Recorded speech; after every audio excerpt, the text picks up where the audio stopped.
Өркениеттер қақтығысы.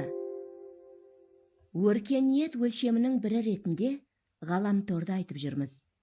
Сол ғаламтор өткен тарихтың әлдеқайда ұмыт болған қасірет белгісін қайта жадымызда жаңғыртып жатыр.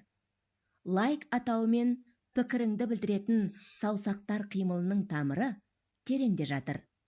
Ежелгі Римде саусақтың жоғары қарағаны өмірді, саусақтың төмен бүгілуі өлімді білдірген көрінеді.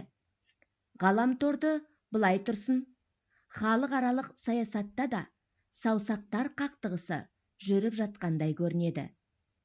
Жер шарының бұрыш-бұрышында болып жатқан қанды қақтығыстар да осындай ойға жетелейді.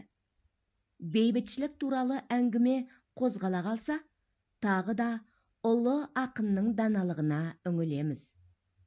Абай Құнанбайұлы поэмасында ханның ханы, патшаның патшасы атанған, жарты әлемді жаулаған Александр Македонскийдің өзін тәубеге түсіріп, адам атаулының көзі билік пен байлыққа ешқашан тоймайтынын, бір уыс топырақ қана ашқарақтықтың аранын басатындығын ғұлама Аристотельдің ақылымен дәлелдеп берді емес пе? Ескендір Александр Македонскийді неге айтып отырсыз дерсіз? Заманы бөлек болғанмен, Ескендірдің есерсоқ әрекетін жасап жүргендер қазір де жетеді.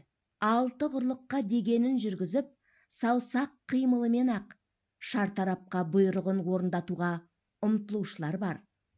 Ұлы Абайдың тағлымды тәмсілін еске алып отырғанымыз да сол.